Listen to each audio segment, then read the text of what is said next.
Imagine this. Two young Swedes, penniless in their pockets, with only used laptops and a crazy idea that seemed destined to fail, challenge titans like Sony, Universal, Warner, and even Steve Jobs' own Apple. Does it look like a fairy tale or a Hollywood movie? No, it's the raw and fascinating reality of how Spotify was born. With fresh and up-to-date data through 2025, I'm going to take you on an epic journey. How these rebels transformed chaotic piracy into a global empire with 696 million active monthly users, generating billions in revenue and paying out more than $60 billion in royalties since its founding. But it wasn't all glamour. There were legal battles, internal betrayals, and controversies that still resonate. Ready to discover how a spark of rebellion forever changed how we listen to music? Because this story didn't just revolutionize the industry, redefined the entire world entertainment. Chapter 1. The Chaos Before Spotify. Let's go back to the beginning, folks, and paint the dark picture of the music industry in the early 2000s. It was a real battlefield in ruins where piracy was not just a problem, it was a digital pandemic that threatened to extinguish the entire value chain. It all started with Napster, launched in June 1999 by Sean Fanning and Sean Parker, which allowed millions of users to share MP3 files for free over peer-to-peer networks. At its peak, Napster had 80 million registered users, but the record labels, led by the RIAA, Recording Industry Association of America, sued it for copyright infringement.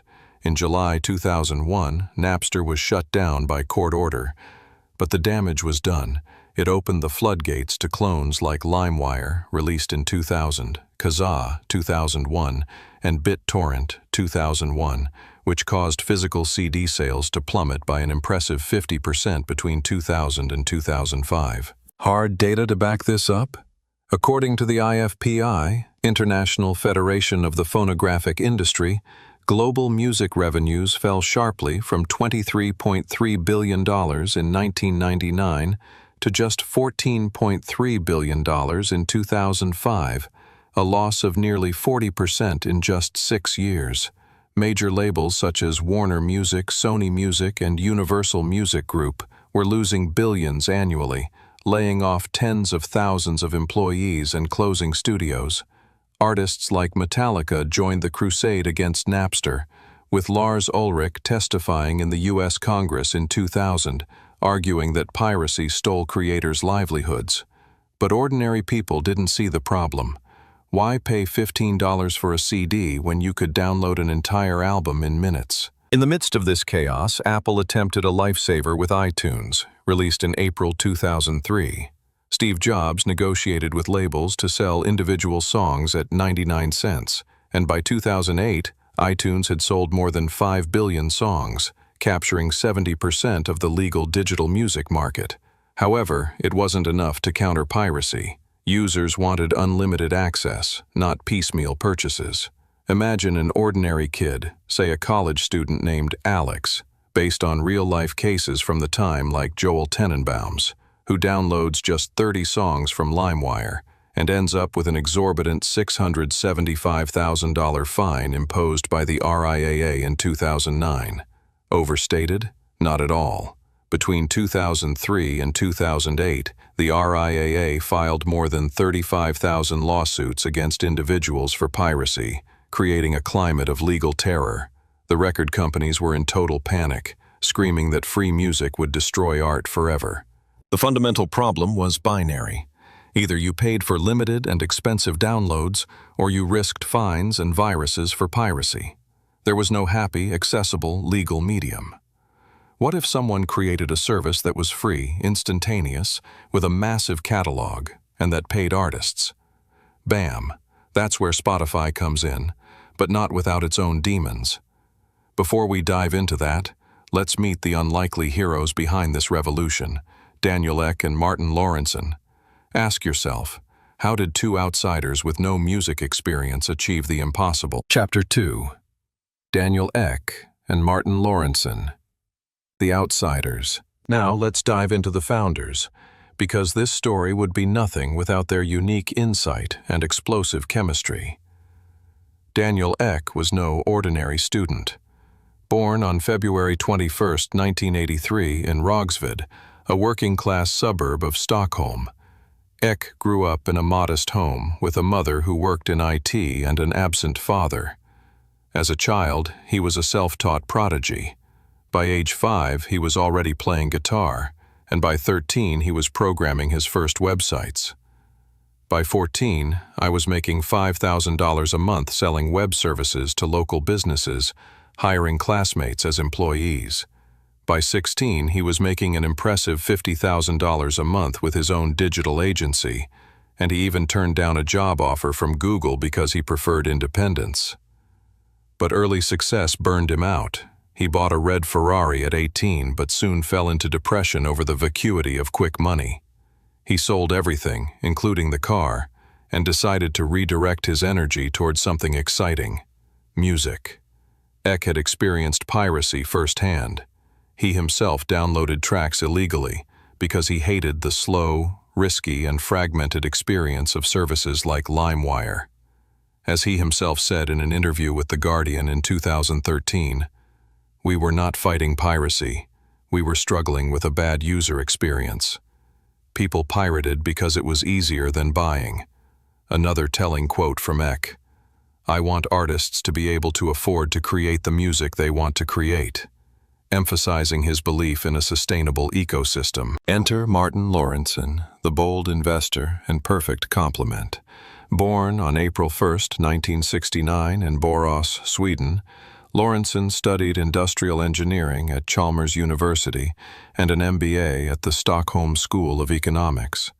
Prior to Spotify, he co-founded Trade Doubler in 1999, an online advertising network that revolutionized digital marketing in Europe. He sold his stake for about $70 million in 2005, becoming a millionaire at age 36. Lorentzon was a serial entrepreneur with a keen eye for disruptive opportunities, having invested in companies such as Cell Ventures and NetStrategy. How did these two meet? In 2005, Ek sent a casual email about business ideas to Lorentzon, who was well known in the Swedish tech ecosystem. What started as a formal meeting morphed into a marathon 8-hour chat straight in Martin's office, discussing everything from piracy to the future of entertainment. They shared a radical vision, not to fight piracy, but to overcome it with a superior experience. Lorentzon recalled in an interview with Northzone in 2021, "I saw in Daniel an exceptional talent. His passion for music and technology was contagious." These two outsiders, a burned-out 23-year-old programmer and a 37-year-old experienced investor, formed an unlikely but powerful partnership. They did not have luxurious offices. They started in a humble apartment in Stockholm. Ek brought the technical genius and product vision, while Lorentzon provided the seed capital, about $1 million from his funds, and connections in the business world. Together, they turned down offers from giants like Microsoft and Google to maintain control. Lorentzon served as initial chairman until 2016, when he stepped away to focus on investments. But he remains on the board and is the third largest shareholder with 10.9% of the shares, occasionally selling lots such as $81 million worth of stock in 2024. Breakthrough to keep you hooked. Did you know that Lorentzon is a fan of fitness and Stoic philosophy, which influenced his resilience during early crises? Ask yourself, what happens when a passionate hacker and a business shark unite against a broken and corrupt system? Answer: a giant is born that redefines entire industries. Chapter 3. The birth of Spotify. It was 2006 in Stockholm, a cold but vibrant city with an emerging tech ecosystem. In a tiny, austere apartment, yes, literally, with no plush chairs or tables, just the hard floor and makeshift laptops, Ek and Lorentzon put together the master plan, a legal, instant streaming service with a massive catalog of on-demand music. Inspired by pioneers like Netflix for video, which had just launched streaming in 2007, they wanted to replicate that for audio, but with a twist, make it accessible to everyone, including a freemium model to attract pirates. But the challenges were titanic, almost insurmountable. Technically, streaming was a headache. In an era where broadband internet wasn't universal, they needed scalable servers that handled millions of streams without lag or interruptions. They developed a hybrid peer-to-peer protocol, similar to BitTorrent but legal, that reduced bandwidth costs by 90% by sharing load between users. This cost millions in initial development, with a small team of engineers working entire nights. Eck, as the initial CTO, was coding personally, obsessed with zero latency. Legally, the picture was even worse. Record labels, still traumatized by Napster's trauma and massive losses, didn't want to hear about free music. Eck and Lawrenson spent 2 whole years negotiating licenses with giants like Sony, Universal, and Warner. They traveled tirelessly to New York and Los Angeles, facing rejection dozens of times. They spent 2 years just on licenses before they launched, as Eck described it on his podcast with Tim Ferriss in 2020. Finally, in 2008, they signed innovative deals that paid royalties per stream, around $0.03 to $0.05 per stream in 2025, but experimental then. But not without concessions. The labels demanded equity in Spotify, which diluted the initial shareholdings. Humanizing anecdote to add color. While coding in that apartment without chairs, they hired obsessed DJs who tried playlists non-stop, sleeping on makeshift couches and eating cold pizza. Eck recalled on Acquired podcast in 2023, "We were a bunch of misfits dreaming of toppling iTunes.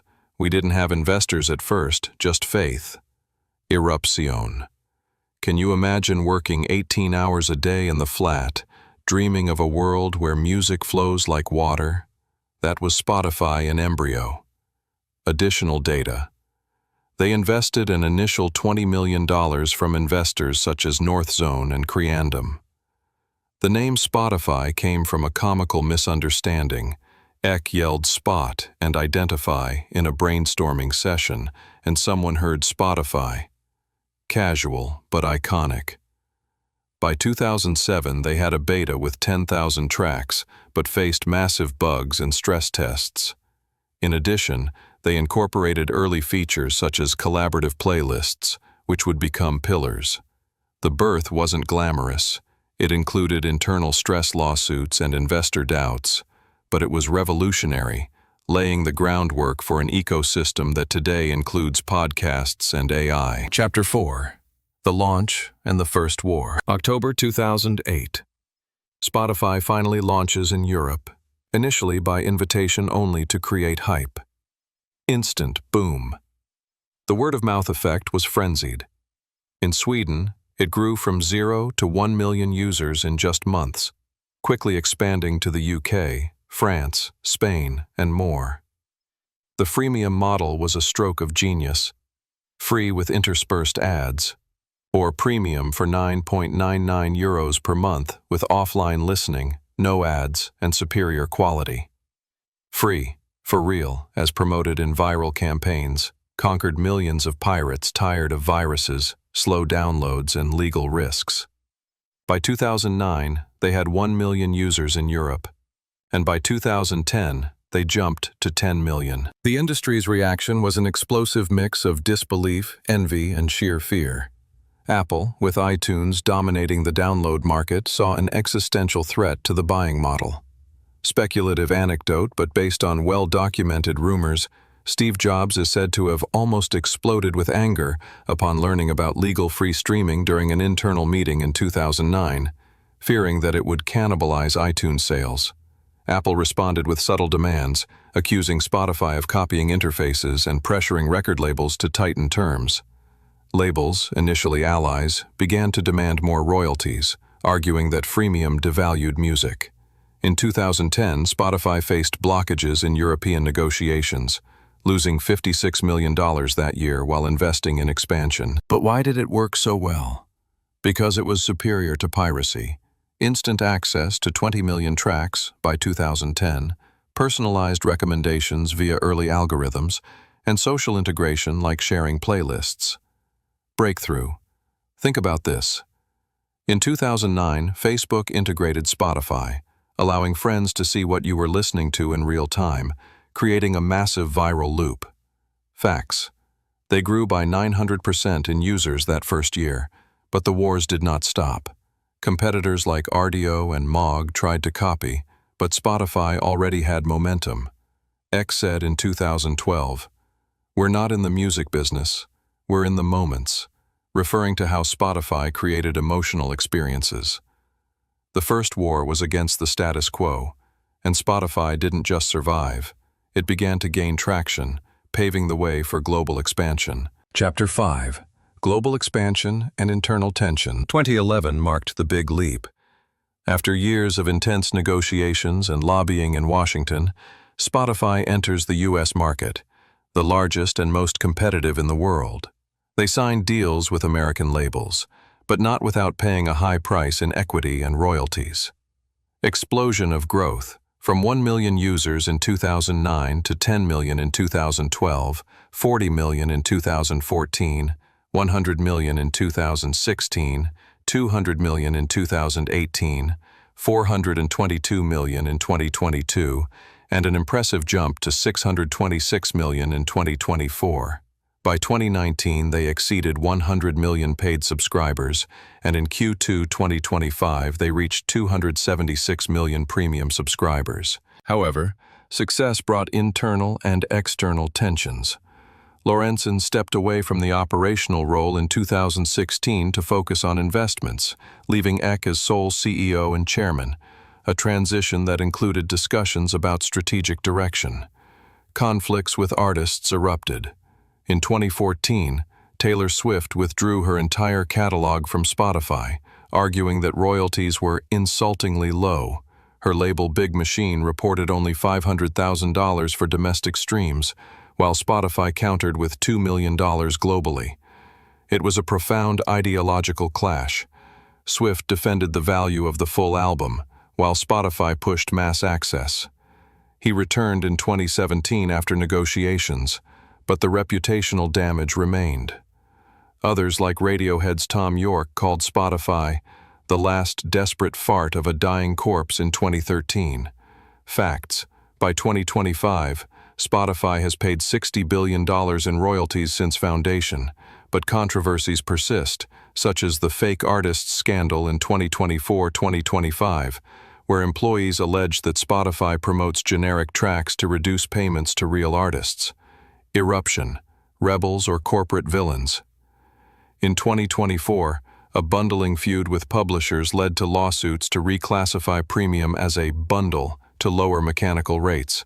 The growth didn't come without blood, but it solidified Spotify as a leader. Chapter 6: Global Dominance and New Challenges. 2018 was pivotal. Spotify makes a direct IPO on the NYSE, valued at $26.5 billion, without bank intermediaries, a disruptive move that avoided traditional fees. Apple Music burst onto the scene in 2015 with 60 million subscribers by 2019, but Spotify was leading with its unique ecosystem. The big push came from podcasting. They bought Gimlet Media and Anchor for $340 million in 2019, Parcast for $56 million, The Ringer for $196 million in 2020, and the Joe Rogan exclusive for $100 million, expanded to $250 million in 2024. Total investments in podcasts exceed $1 billion. Other key acquisitions between 2020-2025 include Megaphone, $235 million in 2020 for podcast ads, Kinzen, $2,022 for content moderation, Hurdle, 2022 for music games, Sonantic, 2022 for AI voice, and more, totaling 29 acquisitions. Data updated to 2025, 696 million MAUs in Q2, with 276 million paid subscribers. Spotify generated profits for the first time in 2024, with annual revenues of €15.673 billion, up 17.9%, and a record net profit of €1.138 billion. In Q2 2025, revenue rose 10% to €4.19 billion, but with an operating loss of €86 million from investments in AI and video. They paid $10 billion in royalties in 2024 alone, with independents receiving half of it. Challenges: fierce competition from TikTok in music discovery, antitrust lawsuits against Apple, partially won in 2024, and criticism for low royalties. Independent artists earn just 0.003–0.005 per stream. Eruption: dominance or monopoly. Spotify now operates in 184 markets, but faces scrutiny for fake artists and bundling, where they reclassified services to reduce payments to songwriters. Despite everything, its free cash flow reached €700 million in Q2 2025. Chapter 7: Spotify Today and Your Look to the Future. Today, in August 2025, Spotify is an undisputed colossus. Its strategy includes raising prices, up to $11.99 in the US, to fund innovations and targeting 1 billion users by 2030, expanding into emerging markets such as India and Africa. They launched Messages in August 2025, a DM feature to chat and share tracks, podcasts, or audiobooks with friends, available in select markets and opening doors for creators. Other new features: mix playlists with custom transitions, August 2025, allowing EQ, volume, and effects for amateur DJs. New queue redesign with Smart Shuffle, hide tracks, and 30-day snooze. Following feed for artist updates, concerts near you playlist, countdown pages for releases, podcast comments, and save from Instagram. They invest heavily in AI, the personal DJ, expanded to 40 markets in April 2025, uses AI to curate prompt-based playlists, plus video features like Canvas and short clips. Wrapped 2024-2025, innovated with your SoundTown and AI insights. What do you get when yesterday's rebels become tomorrow's empire? A business that is no longer just about music, but of total influence, human connection, and constant disruption.